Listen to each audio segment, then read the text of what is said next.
In the spring of 1882, a woman stepped off a stagecoach in Copper Bend, Wyoming, wearing her only good dress, carrying everything she owned in a single carpetbag. She had traveled 1,400 miles to marry a man she had never met. And within 10 minutes of arriving, that man looked her dead in the face and said, "I don't want you. No money to go back. No family within 1,000 miles. No roof, no food, no friend in the world." Most people would have crumbled. Most people would have begged. Most people would have found a way to disappear. But Clara Whitfield was not most people. What she did instead would become the most talked about thing in Copper Bend for the next 50 years. She walked to the edge of town, found a pile of broken lumber that had been left to rot behind the old sawmill, and she started building. Board by splintered board, nail by rusted nail, she raised a shack with her own bleeding hands. The townspeople watched. Some laughed. Some whispered. Nobody helped. Nobody except one man. A cowboy named Silas Morrow rode past that half-built shack on a Tuesday afternoon, saw a woman hammering a warped plank into a crooked frame, and he pulled his horse to a stop. He sat there in the saddle for a long time, just watching. Then he did something that nobody in Copper Bend expected. Something that would change both their lives forever, and burn this story into the memory of everyone who witnessed it. But to understand what Silas did, you need to understand what brought Clara to that pile of broken boards in the first place. Clara Whitfield was born in Lowell, Massachusetts, in 1856, the third daughter of a textile mill worker who died with lint in his lungs before she turned 12. Her mother followed him into the ground 2 years later, taken by a fever that swept through the tenements like a whispered curse. By 14, Clara was working the same mill that had killed her father, feeding thread into machines that could take her fingers just as easily as they took her hours. She was not a woman built for self-pity. Life had beaten that out of her early. By the time she was 25, Clara had buried both parents, watched 2 sisters marry men who drank more than they earned, and come to a conclusion that most women of her era were never allowed to speak aloud. She decided that if her life was going to change, she would have to be the one to change it. That was when she saw the advertisement in the Boston Herald. Respectable gentleman rancher in Wyoming Territory seeks industrious, God-fearing wife. Must be willing to endure frontier hardship. Comfortable home and steady provision guaranteed. Respond with letter and photograph to Mr. Hector Dunn, Copper Bend, Wyoming. Clara wrote that letter the same night. She was honest in it. She described herself plainly. Brown hair, average height, strong hands. No great beauty but no great homeliness either. She told Hector Dunn that she was a hard worker, that she didn't complain, and that she was looking for a partnership, not a fairy tale. Hector wrote back within 3 weeks. His letters were short, but they were warm enough. He told her about his ranch outside Copper Bend, about the wide sky, about the mountains in the distance that turned purple at sunset. He told her he was 41 years old, that he had a good herd and a solid house, and that he was tired of eating his own cooking. They exchanged 4 letters over 2 months. On the strength of those letters and the $37 she had saved, every penny she had in the world, Clara bought a one-way train ticket to Cheyenne and a stagecoach fare to Copper Bend. She left Massachusetts on a cold morning in March, carrying her carpetbag and a small daguerreotype of her parents in a tin frame. She did not look back at the mill town. There was nothing to look back at. The journey took 11 days. 11 days of rattling trains and lurching coaches, of dust and bad food and sleepless nights in way stations that smelled of lamp oil and unwashed men. Clara endured it all with the quiet patience of a woman who had endured worse. When the stagecoach finally rolled into Copper Bend on that April afternoon, Clara stepped down onto the wooden sidewalk and looked around at the town that was supposed to be her new home. It was smaller than she had imagined. One main street of packed dirt, a general store, a saloon, a livery stable, a church with a crooked steeple, a handful of houses scattered along the edges like afterthoughts. And standing in front of the general store, with his hat in his hands and a look on his face like he had just swallowed something sour, was Hector Dunn. Clara recognized him from the description in his letters. Tall, broad-shouldered, a thick mustache going gray at the edges. But the letters had not mentioned the way his eyes would narrow when he looked at her, or the way his jaw would tighten, or the way he would take one step backward as she walked toward him with her hand extended. "Mr. Dunn," she said. "I'm Clara Whitfield." Hector looked at her. He looked at her carpetbag. He looked at her face again, and something dark and dismissive moved through his expression like a cloud crossing the sun. "You're older than I expected," he said. Clara felt the words land, but she didn't flinch. "I told you my age in my letters, Mr. Dunn. 25. Same as I said." "You look older," he said. And then, without any more ceremony than that, Hector Dunn put his hat back on his head and said the words that would rearrange the entire course of Clara Whitfield's life. "I've changed my mind. I don't want you." He said it the way a man might refuse a horse at auction. Flat. Final. Already turning away.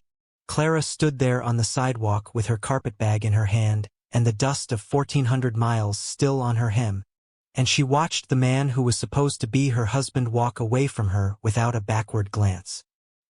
He climbed onto his horse, touched his hat to a passing woman who was not Clara, and rode out of town. The stagecoach driver, who had already unloaded his other passengers, looked at her with something between pity and embarrassment. "You got somewhere to go, ma'am?" Clara looked down the empty street. She had exactly $2.15 left in her pocket. Not enough to get back to Cheyenne. Not enough to get anywhere. "I'll manage," she said. She did not cry. She had learned a long time ago that crying was a luxury she could not afford. The first night, Clara slept behind the church.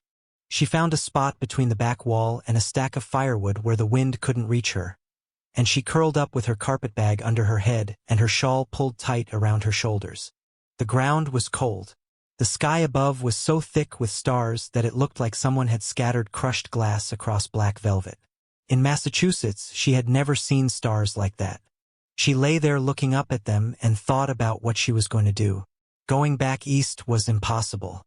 She had no money for the journey and nothing to return to even if she could afford it. Her sisters had their own miseries to manage and no room for another mouth. The mill would take her back, of course, the mill always took you back. But Clara had spent 11 days crossing a continent to escape that life, and she was not going to crawl back to it because one man had decided she wasn't pretty enough. By morning, she had made her decision. She was going to stay. Staying meant shelter. Shelter meant building. Clara had never built anything in her life, but she had watched men build. She had watched carpenters frame houses in Lowell.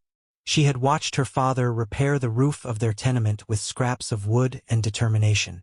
She had paid attention, as she always paid attention, because Clara Whitfield had learned early that knowledge was the only thing nobody could take from you.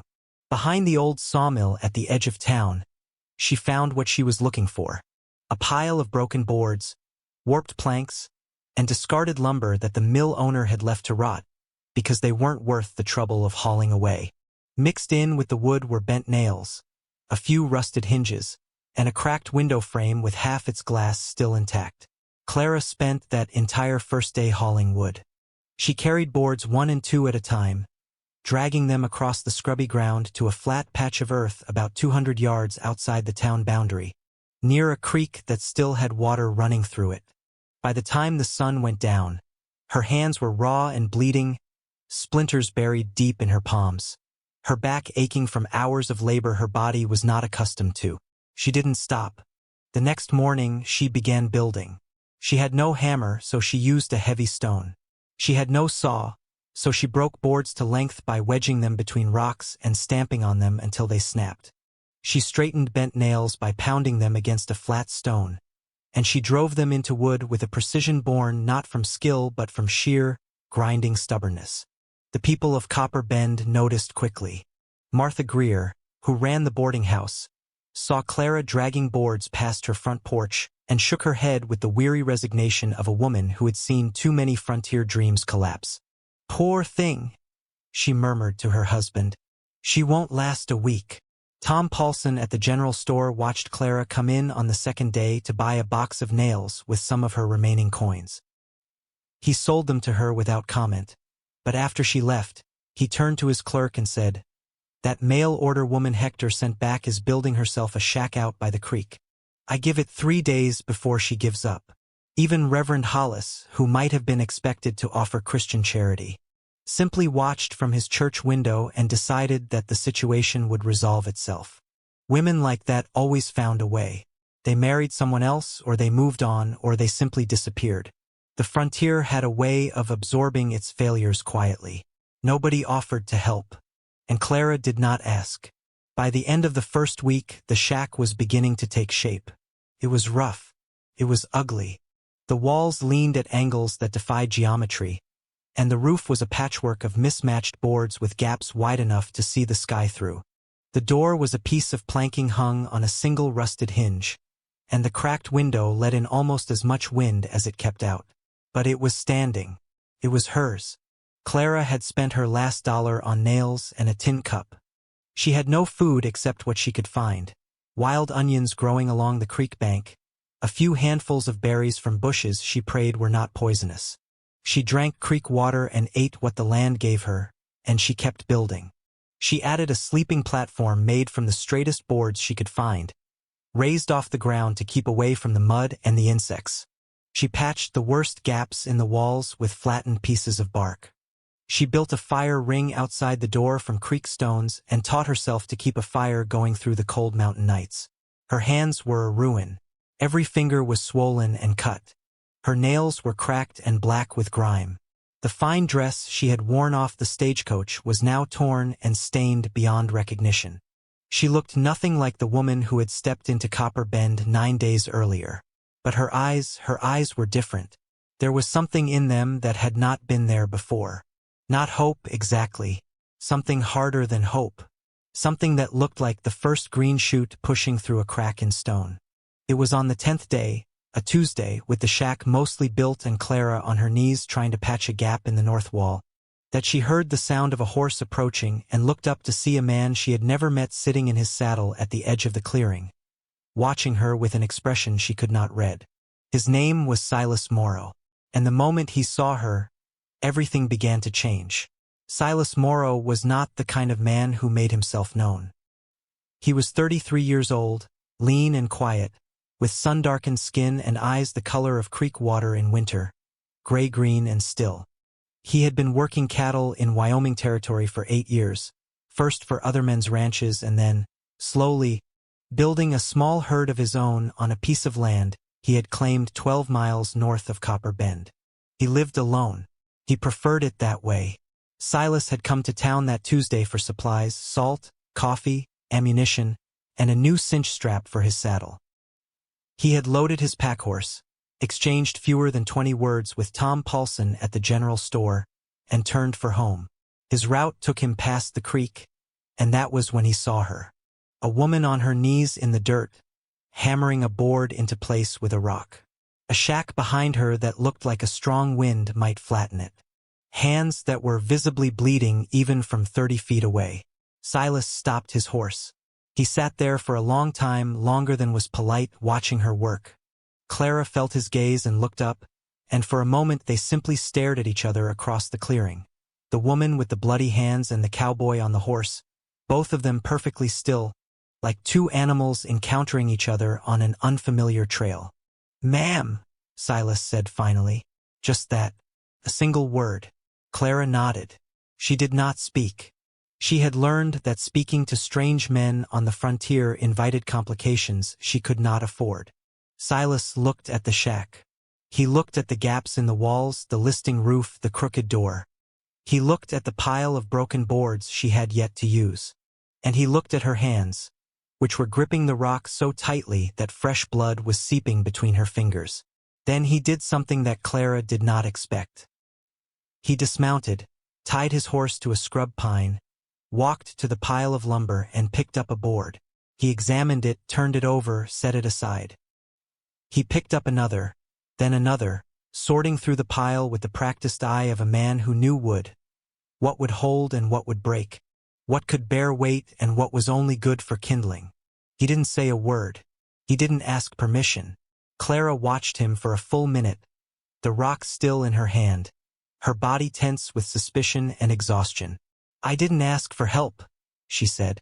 I know, Silas said. He didn't look at her. He was examining a long plank, sighting down its length for warps. I don't have money to pay you. Didn't ask for any. Then why are you doing this? Silas paused. He set the plank down and looked at her for the first time since he had dismounted. His expression was not pity. It was not charity. It was something else. Something Clara had never seen directed at her before. It took her a long time to identify it, and when she finally did, it shook her more than Hector Dunn's rejection ever had. It was respect. Because that north wall is going to fall on you in your sleep if you don't brace it properly, he said. And I've got a hammer on my saddle that works better than a rock. He retrieved the hammer from his saddlebag and went to work on the north wall. Clara watched him for another minute, then picked up a board and brought it to him without being asked. They worked side by side for the next 2 hours without exchanging more than a dozen words. When the north wall was braced and the worst gaps patched, Silas put his hammer back in his saddlebag, untied his horse, and mounted up. I'll be back through on Thursday, he said. That roof needs cross-bracing or the first heavy rain will bring it down. He touched his hat and rode away.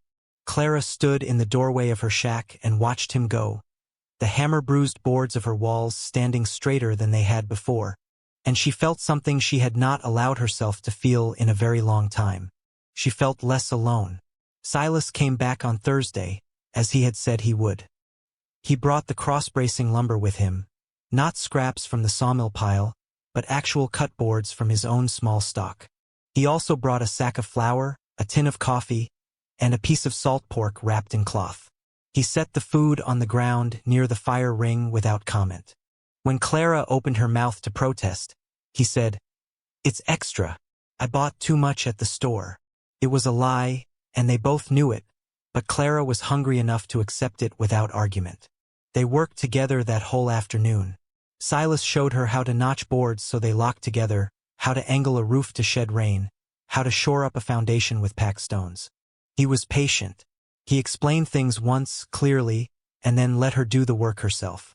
He never grabbed a tool from her hand. He never spoke to her like she was incapable. He treated her like an equal who simply lacked experience, and Clara, who had spent her entire life being treated as something less, felt herself unfurling in his presence like a fist slowly opening. By the time Silas rode away that evening, the shack was transformed. It was still rough, still humble, but it was solid. The roof no longer leaked. The walls stood straight. The door hung on 2 hinges instead of 1.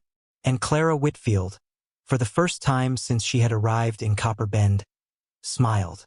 News traveled fast in a town like Copper Bend, and the news that Silas Morrow was helping the abandoned mail-order bride traveled faster than most.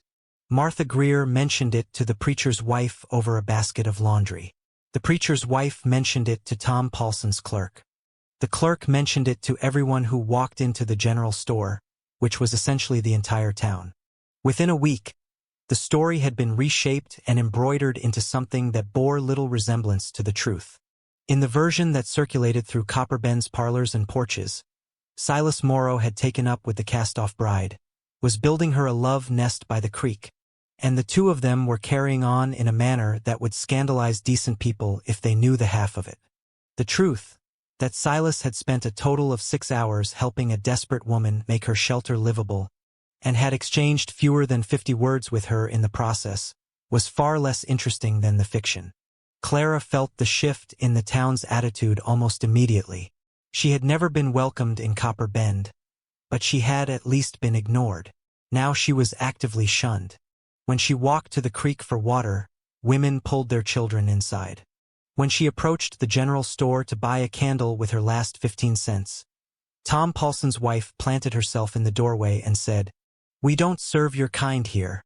Clara stood on the porch of that store and looked at Mrs. Paulson's pinched, righteous face, and she understood something that she had been slow to learn. It was not her poverty that offended these people. It was not her broken shack or her torn dress or her calloused hands. It was the fact that she had survived. She had been discarded by a man, left with nothing, and she had refused to disappear. Her continued existence was an accusation, a reminder that the frontier's promise of new beginnings was sometimes just another kind of abandonment. The women of Copper Bend looked at Clara and saw what they feared they might become if their own husbands turned cold, if their own luck ran out. And they hated her for making them see it. The men of Copper Bend looked at Clara and saw a woman without a man's protection, which meant she was either a temptation or a nuisance, and either way, she was a problem they did not want to deal with. Only Reverend Hollis made any effort at all, and his effort was worse than nothing. He appeared at Clara's shack one morning with a Bible and a suggestion that she might find more suitable accommodations in Cheyenne, where there were establishments that helped women in her situation. The implication was clear, and Clara's response was equally clear. She thanked him for the Bible, kept it, and told him she was staying. But it was Hector Dunn who posed the real danger. Hector had expected Clara to vanish. Mail-order brides who were rejected usually did. They found another man willing to take them, or they scraped together enough money to leave, or they ended up in places that polite society pretended didn't exist. Clara's refusal to vanish was an embarrassment to Hector, a constant reminder of a transaction he would rather forget. When he heard that Silas Morrow was helping her, the embarrassment curdled into something uglier. Hector Dunn was not a good man, but he was a powerful one. He owned the largest ranch in the county, employed half a dozen hands, and held the mortgage on 3 properties in town. When Hector spoke, Copper Bend listened. And what Hector began to speak was poison. He told anyone who would listen that Clara was a confidence woman, that she had misrepresented herself in her letters, that she was older and plainer than she had claimed, and that he had been right to refuse her.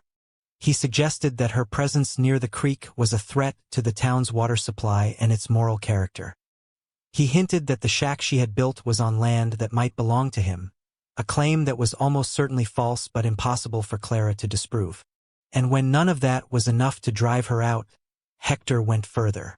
He rode out to Silas Morrow's ranch one afternoon and delivered a warning. "Stay away from the woman," he said. "She's trouble. A man's reputation is worth more than a stray woman's gratitude." Silas listened to Hector's speech without expression. When it was done, he said, "You finished. I'm trying to do you a favor, Morrow. Then leave." Silas turned his back and walked into his barn. Hector sat on his horse for a long time, his face reddening, before he wheeled his mount and rode away. That should have been the end of it. Hector had delivered his warning, Silas had refused it, and the matter should have settled into the grudging equilibrium that passed for peace in small frontier towns. But Hector Dunn was not a man who accepted being dismissed. And what happened next would test everything Clara had built. Not just her shack, but her courage, her resolve, and the fragile, unspoken bond that was growing between her and the quiet cowboy who had stopped to help a stranger. It began 3 nights later, with the smell of kerosene on the wind and the orange glow of fire against the dark Wyoming sky. Clara woke to the smell of smoke. For a moment she didn't move. She lay on her sleeping platform in the darkness, her mind still tangled in dreams, trying to place the scent. Then instinct seized her by the throat and she threw herself off the platform and hit the ground running. The north wall of her shack was burning. Flames were climbing the boards she and Silas had braced together, orange and furious, eating through the dry wood with a hunger that was almost alive. The heat hit her face like an open hand. Smoke poured through the gaps in the walls, thick and choking, and Clara stumbled backward through the door, coughing, her eyes streaming, clutching the carpetbag she had grabbed without thinking, the only possession she had left worth saving. She stood in the clearing in her bare feet and her nightdress and watched her shack burn. It went fast. Broken boards and dry lumber, a structure built from scraps and desperation. It never had a chance. Within 10 minutes, the shack was a pile of glowing embers and charred wood, sending sparks up into the black sky like inverted stars. Clara did not cry. She had not cried when Hector rejected her. She had not cried when her hands bled raw from building. She did not cry now, but she felt something break inside her. Something she had been holding together through sheer force of will, and the sound it made was silence. A vast, hollow silence that filled her chest and pushed out everything else. She sank to her knees in the dirt and stared at the ruins of her home. That was how Silas found her. He had seen the glow from his ranch.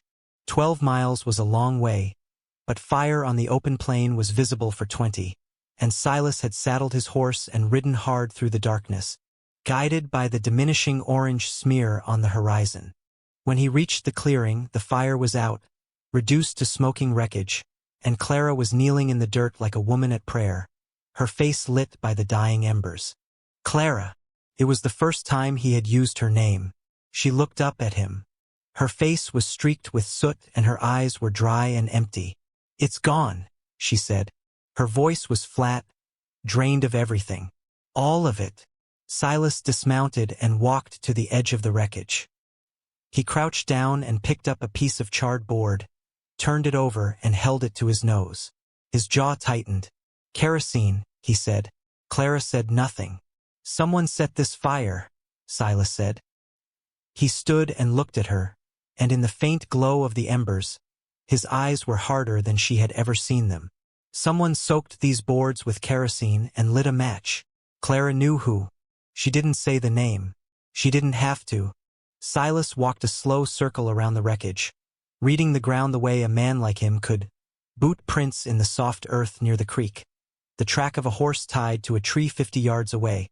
The dark splatter of kerosene on the stones of her fire ring where the arsonist had been careless with the can.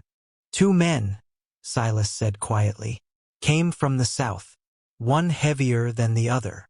He knelt and pressed his fingers into a boot print. "New boots. Square heel. Ranch boots. Ranch boots." Hector Dunn's ranch hands wore square-heeled boots. Everyone in Copper Bend knew that. Silas straightened up and looked south, toward Hector's ranch, and Clara saw something in his posture that frightened her. A stillness that was not calm but contained, like a rifle with the hammer pulled back. "Don't," she said. He looked at her. "Don't go after him," Clara said. "That's what he wants. He wants you to ride down there and do something stupid so he can have the law on you. He wants this to be about you and him. Don't let it be." Silas stared at her for a long moment. The muscles in his jaw were working, and his right hand was resting on his thigh, not far from the revolver on his hip.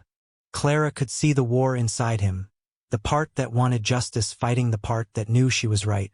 Finally, slowly, his hand moved away from the gun. "You can't stay here," he said. "I know. I have a spare room at the ranch. It's not much, but it has a roof and a door that locks."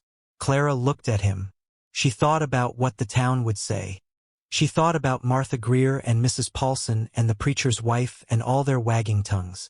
She thought about the reputation she had never had and the respectability she had never been granted.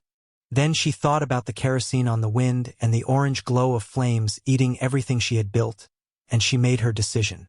"All right," she said. Silas helped her onto his horse. She rode in front of him, the carpetbag in her lap, her back against his chest, and they rode north through the darkness toward his ranch. Neither of them spoke. The only sound was the horse's hooves on the hard ground and the distant howl of a coyote somewhere in the hills. Behind them, the last embers of Clara's shack flickered and died, and the clearing by the creek was dark. Silas Morrow's ranch was small but well-built. A log cabin with 2 rooms, a barn, a corral, and a chicken coop. Everything was square and level and solid, built by a man who understood that in this country, what you built had to last because the land would test it. He gave Clara the back room and slept in the main room near the stove. He did not touch her. He did not look at her in any way that suggested expectation. He cooked breakfast in the morning, eggs and salt pork and coffee so strong it could strip paint, and he set a plate in front of her and went outside to tend his cattle. And when Clara came out an hour later with her sleeves rolled up and asked what needed doing, he pointed her toward the chicken coop and said, "Eggs need gathering. Watch the red hen. She bites." That was the beginning of it. Clara had not come to Silas Morrow's ranch looking for love. She had come because her shack had been burned to the ground and she had nowhere else to go. But something happened in those first weeks on the ranch, something neither of them planned or expected. They began to fit together. Not romantically, not yet, but practically, functionally. like two pieces of a machine that had been designed for each other without knowing it. Clara, it turned out, was a remarkable worker. Years in the textile mills had given her an endurance that most frontier women would have envied. She could work from dawn to dark without complaint, and she learned fast. Within a week, she was managing the chickens, the garden, and the kitchen. Within 2 weeks, she was mending fence alongside Silas, her hands finally healing, hardening into the capable hands of a ranch woman. Silas, for his part, discovered something he had not known about himself. He discovered that he had been lonely. Not the dramatic loneliness of novels and poetry, but the quiet, corrosive loneliness of a man who goes days without hearing another human voice, who eats every meal in silence, who lies in the dark at night with no one to tell about the hawk he saw circling above the north pasture or the calf that was born with a white star on its forehead. Clara filled that silence without overwhelming it. She was not a talkative woman, but she was a present one. She hummed while she cooked. She asked questions about the cattle and listened to the answers. She sat on the porch in the evenings and watched the same sunset he watched, and sometimes she said things about the colors that made him see them differently. But the peace of the ranch was not the whole story. Outside its boundaries, Hector Dunn was still a problem. The fire had emboldened Hector. He had tested the limits of what he could do to Clara Whitfield, and no one had stopped him. No sheriff had ridden out to ask questions. No townspeople had raised an objection. The fire had been treated as a mystery by those who didn't want to solve it and as justice by those who thought Clara deserved it. Now Hector turned his attention to Silas. It started with small things. A fence line on the south edge of Silas's property was cut. 200 yards of wire snipped clean in the night, letting a dozen cattle wander. A water trough was poisoned with lye, killing a calf before Silas caught it. A rumor circulated that Silas had been rustling Hector's cattle. A lie so absurd that even the people who repeated it didn't believe it, but it was enough to make the other ranchers wary. Silas endured it with the same quiet patience that he brought to everything else, but Clara could see the toll it was taking. He was sleeping less. His jaw was permanently tight. His eyes, when he looked south toward Hector's land, had that contained stillness again, the hammer pulled back. Clara decided it was enough. She did not tell Silas what she was going to do. She waited until he rode out to check the north pasture, and then she saddled the spare horse, a gentle mare that Silas had been teaching her to ride, and she rode into Copper Bend. She rode straight to the general store. She dismounted, tied the mare, and walked inside.